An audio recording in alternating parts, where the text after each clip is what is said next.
নমস্কার, আশা করছি সকলে ভালো আছেন, সুস্থ আছেন। শারীরিক এবং মানসিকভাবে সুস্থ আমাদেরকে সবাইকে থাকতে হবে। কিন্তু আমরা যত আধুনিক হচ্ছি, যত আমরা এগিয়ে যাচ্ছি, তত কিন্তু কিছু মানসিক সমস্যা আমাদের মধ্যে তৈরি হচ্ছে। যেমন ধরুন, অনেকেই বলেন যে চিন্তা তো করি না, কিন্তু তা সত্ত্বেও চিন্তা যেন পিছু ছাড়ে না। আবার একটা চিন্তা যদি মনের মধ্যে শুরু হয়, সেই চিন্তা থেকে কখনোই আমরা বেরোতে পারছি না। এক সময় মনে হয় যেন মাথার মধ্যে কেউ একটা পাথর চাপিয়ে দিয়েছে। মেডিকেল সায়েন্সের ভাষায় এটাকেই বলে ওভার থিঙ্কিং। যারা এই ওভার থিঙ্কিংয়ের সমস্যায় ভুগছেন তারাই জানেন যে এর জ্বালা যন্ত্রণা কতটা। ওভার থিঙ্কিং এতটাই বিরক্তিকর যে আপনি সবার মাঝখানে থেকেও আপনি একা হয়ে যান। একটা জিনিস লক্ষ্য করবেন, যারা ওভার থিঙ্কিংয়ের সমস্যায় ভুগছেন তাদেরকে 2-3 বার ডাকলেও কিন্তু তারা সাড়া দেন না, হঠাৎ করে আটকে ওঠেন আর তারপরে বলেন, আমাকে কি কিছু বলছেন? অর্থাৎ এই সব লক্ষণগুলো যাদের মধ্যে দেখা যায় তারাই কিন্তু ওভার থিঙ্কিংয়ের সমস্যায় ভুগছেন। আর যখনই ওভার থিঙ্কিংয়ের সমস্যায় মানুষ ভোগে তখন কিন্তু তাদের ব্রেন ঠিকঠাক কাজ করে না। ওভার থিঙ্কিংয়ের সমস্যা যদি থেকে থাকে সেক্ষেত্রে কিন্তু স্বাভাবিক জীবন বিঘ্নিত হয়। আপনি কোনো কাজে ঠিকঠাক মনোযোগ দিতে পারবেন না, অর্থাৎ অ্যাটেনশন ক্রিয়েট করতে পারবেন না। এইসব সমস্যা জর্জরিত হয়ে যখন আপনি কোনো ডাক্তারের কাছে যাবেন, সেক্ষেত্রে ডাক্তার কী করবে? ডাক্তার আপনাকে ঘুমের ওষুধ দেবে, যেটা আপনাকে অনেকটা সময় ঘুম পাড়িয়ে রাখবেন। আপনি নিজেও মনে মনে হয়তো ভাবছেন যে অনেকটা সময় যদি আমি ঘুমিয়ে থাকি তাহলে কিন্তু আমি অনেক সমস্যা থেকে মুক্তি পাবো। কিন্তু ওষুধ খেয়ে বেশি দিন আপনি এরকম নিশ্চিন্তে ঘুমোতে পারবেন না। একটা সময় ওষুধ খেয়েও কিন্তু আপনার ঘুম ঠিকঠাক আসবে না। সেক্ষেত্রে আপনাকে আবার সমস্যায় পড়তে হবে, ওষুধের ডোজ বাড়াতে হবে, ওষুধের অনেক সাইড এফেক্টও আছে। তাই কিভাবে আপনি নিজেকে নিয়ন্ত্রণ করতে পারবেন, আপনার নিজের মন ভালো রাখতে পারবেন, সেটা নিয়ে আজকের ভিডিও। এই ভিডিওতে এমন কিছু টেকনিকের কথা বলবো যাতে কিন্তু আপনি সহজেই নিজের মনকে নিজে কন্ট্রোল করতে পারবেন, আপনি নিজেকে দুশ্চিন্তা মুক্ত করতে পারবেন, আপনার সমস্যার সমাধান আপনি নিজে করতে পারবেন। এই ভিডিওতে কিন্তু কোনো ওষুধের কথা আমি বলবো না। এই ভিডিওতে শুধুমাত্র একটা কাউন্সেলিংয়ের প্রসেস আমি বলে দিচ্ছি, যার দ্বারা আপনি কিন্তু নিজেই নিজের মনকে ঠিক জায়গায় নিয়ে আসতে পারবেন। আর এই প্রসেসে আপনি যে কোনো রকমের অ্যাংজাইটি, ডিপ্রেশন, হাত পা কাঁপা, এইরকম ধরনের যে কোনো সমস্যা থেকে মুক্তি পাবেন। ধরুন একদিন আপনার মনটা খুব খারাপ, আপনার পাশের বাড়িতে আপনার বন্ধু বলল যে তোর মনটা খুব খারাপ, তাহলে চল আমরা একটু পিকনিক করে আসি। আপনারা যা খাবার দাবার নিয়ে পিকনিক করতে গেলেন একটি নদীর ধারে।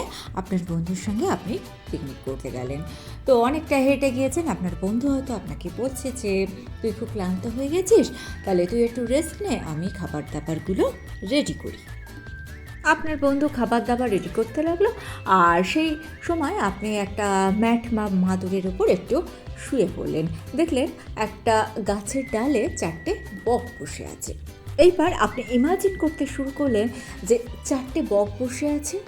প্রথম একটা বক উড়ে গেল আর সেখানে 4টে শালিক পাখি এসে বসলো। এরপর আপনি ইমাজিন করতে শুরু করলেন যে 3টে যে বক বসেছিল তার মধ্যে একটা উড়ে গেল এবং 3টে শালিক পাখি এসে সেখানে বসলো। এরপর আপনি ভাবলেন যে 2টো যে বক বসেছিল সেই জায়গায় আরও 2টো শালিক পাখি এসে বসলো এবং শেষে যে একটা বক বসেছিল সেই জায়গায় আরও একটা শালিক পাখি এসে বসলো। এইবার আপনাদের মধ্যে যারা ভিডিওটি দেখছেন তাদের যদি আমি জিজ্ঞেস করি তাহলে কটা শালিক পাখি ওখানে আছে, আপনারা চোখ বন্ধ করে বলে দেবেন 10টা শালিক পাখি ওখানে আছে। কারণ প্রথমে 4টে শালিক পাখি, তারপর 3টে শালিক পাখি, তারপর 2টো শালিক এবং তারপর একটা শালিক, অল টোটাল 10টা শালিক পাখি ওখানে আছে। যে ভাবছিল, অর্থাৎ যে ওভার থিঙ্কার, সেও কিন্তু মনের মধ্যে ভেবে নিয়েছে ওখানে 10টা শালিক পাখি আছে। কিন্তু এটা তো সঠিক নয়। যখন সেই মানুষটি চোখ খুলে দেখল সেখানে আসলে 4টে বক বসে আছে। ওনার মতো আপনারাও যারা ভিডিওটা দেখছেন তাদের মধ্যে কিন্তু 60 থেকে 65% মানুষ ভেবে নিয়েছেন যে ওখানে 10টা শালিক পাখি আছে। আপনাদের কিন্তু আগেই বলেছি যে এটা ভাবা হচ্ছে, এটা কিন্তু আদতে নয়। আদতে কিন্তু সেখানে বক ছিল, অর্থাৎ আপনারা কিন্তু ভেবে নিয়েছেন। অর্থাৎ ইমাজিনেশন আর রিয়েলিটি কিন্তু এক নয়। বাস্তবতা আর ভাবনার মধ্যে কিন্তু অনেক তফাৎ। অ্যাকচুয়ালি বর্তমান সময় আমরা আমাদের ইমাজিনেশন বা ভাবনা চিন্তাকে এতটাই গুরুত্ব দিই যে আমরা রিয়ালিটিকে ভাবি না, শুধু আমাদের ইমাজিনেশনকে গুরুত্ব দিই, এবং এর ফলে আমরা রিয়ালিটি থেকে অনেকটা দূরে সরে যাই। কোনটা ইমাজিনেশন আর কোনটা রিয়েলিটি, এর তফাৎ কিন্তু আপনার ব্রেন আপনাকে করে দেবে না। আপনাকে নিজের বিচার বুদ্ধি দিয়ে এই ডিফারেন্টটাকে আপনাকে জানতে হবে, চিনতে হবে। আর যদি আপনি এই ইমাজিনেশন এবং রিয়ালিটির মধ্যে তফাৎ বার করতে পারেন, বুঝতে পারেন, তবে কিন্তু আপনি অ্যাংজাইটি, ডিপ্রেশন এগুলো থেকে মুক্ত হতে পারবেন। ধরুন আপনার সমস্ত রিপোর্ট ঠিকঠাক আছে, কিন্তু তা সত্ত্বেও আপনি ভাবছেন আপনার হঠাৎ বুক ধড়ফড় করছে, আপনার গা হাত পা শিনশিন করছে, আপনার পেটের কোনো সমস্যা হচ্ছে, আপনার মনের মধ্যে কোনো সমস্যা হচ্ছে, শরীরের মধ্যে অস্থির হচ্ছে। আপনি ভেবে নিলেন আপনার হার্ট অ্যাটাক হয়ে যাবে, আপনার নিশ্চয়ই ক্যান্সার হয়েছে। আরে বাবা, কেন হবে? আপনার সমস্ত রিপোর্ট ঠিকঠাক আছে, তাহলে আপনার এসব রোগ কেন হবে? এটা আপনি যুক্তি দিয়ে নিজেকে বোঝান। নিজেকে সকলের কাছে অসুস্থ প্রমাণ করার চেষ্টা করবেন না, খারাপভাবে নেবেন না। অনেকেই আছেন কিছু অ্যাটেনশন পেতে চান। দেখুন, অসুস্থ হয়ে অন্যের অ্যাটেনশন নিয়ে জীবনে কিন্তু ভালো থাকা যায় না। আপনি যদি শারীরিক এবং মানসিকভাবে নিজে সুস্থ থাকেন তাহলে আপনার কোনো হেল্পের দরকার নেই। আপনি বরং অন্যকে সাহায্য করুন, দেখবেন আপনি নিজে ভালো থাকবেন, আর অন্য আরেকজনও আপনার দ্বারা উপকৃত হয়ে সেও ভালো থাকবে, যার সত্যিকারের হেল্পের প্রয়োজন আছে। আসলে আপনি যখন আপনার এই রোগ ভোগ নিয়ে বেশি ভাবছেন, তখন কিন্তু সত্যি সত্যি আপনার শরীরে নানান রকম সমস্যা হচ্ছে। যেমন ধরুন, আপনার হজমের সমস্যা হচ্ছে, আপনার মাথা ঘোরাচ্ছে, হাত পা শিনশিন করছে, কারণ আপনি অতিরিক্ত চিন্তা করছেন, যেটা রিয়েল নয়। আপনি ইমাজিন করে কিছু চিন্তা করছেন এবং সেই চিন্তার এফেক্ট পড়ছে আপনার শরীরে।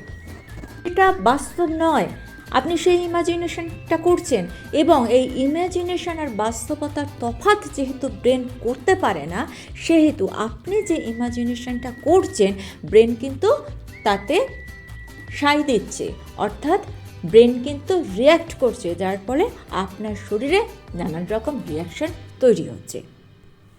আপনার ব্রেন যে জায়গায় উড়ে উড়ে যাচ্ছে, কল্পনা করছে, সে জায়গায় যাবেন না। আপনি যেই মাটিতে দাঁড়িয়ে আছেন সেই মাটিতে দাঁড়িয়ে থাকুন। আপনার আশপাশকে দেখুন, আপনার পরিবেশকে দেখুন, আপনার চারপাশটাকে দেখুন। কল্পনার জগতে ব্রেনকে নিয়ে যাবেন না। যদি কল্পনার জগতে ব্রেনকে নিয়ে যান তাহলে কিন্তু কোনটা কল্পনার কোনটা বাস্তব ব্রেন বুঝতে পারবে না, কল্পনাকে বেশি প্রশ্রয় দেবে, এবং যার ফলে আপনার শরীরে নানান রকম সমস্যা তৈরি হবে। আপনাকে বাস্তবটা নিজেকে বুঝতে হবে, নিজের মনকে আপনি বোঝান, আপনি বাস্তবে থাকুন। ওভার থিঙ্কিং মানুষকে তিলে তিলে নষ্ট করে, আপনার এনার্জিকে নষ্ট করে দেবে।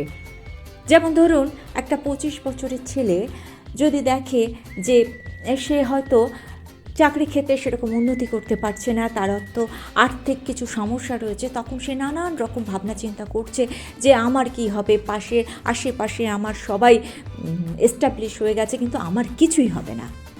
সে হয়তো ভাবলো আমার দ্বারা আর কিছুতেই এই সমস্যা থেকে মুক্তির উপায় নেই।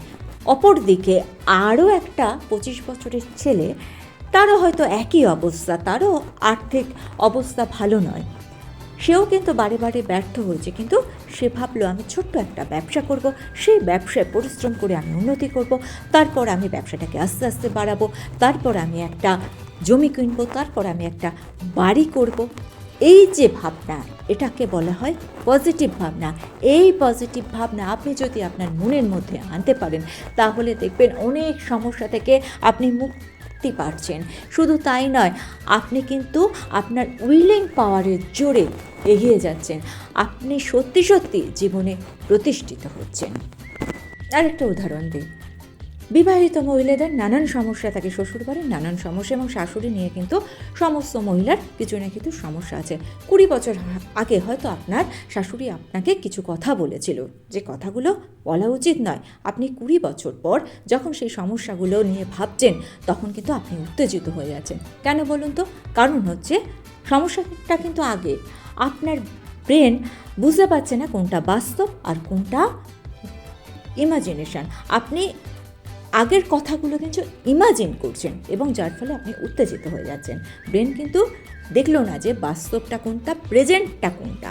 আপনি যেটা ওভার থিঙ্কিং করছেন, ব্রেন সেটাই ভাবছে, এবং আপনি উত্তেজিত হয়ে যাচ্ছেন, আপনার শরীর খারাপ হচ্ছে। সুতরাং ফেলে আসা কথাগুলোকে অতীত করে দিন। অতীত নিয়ে বেশি চিন্তাভাবনা করা আমাদের বন্ধ করতে হবে।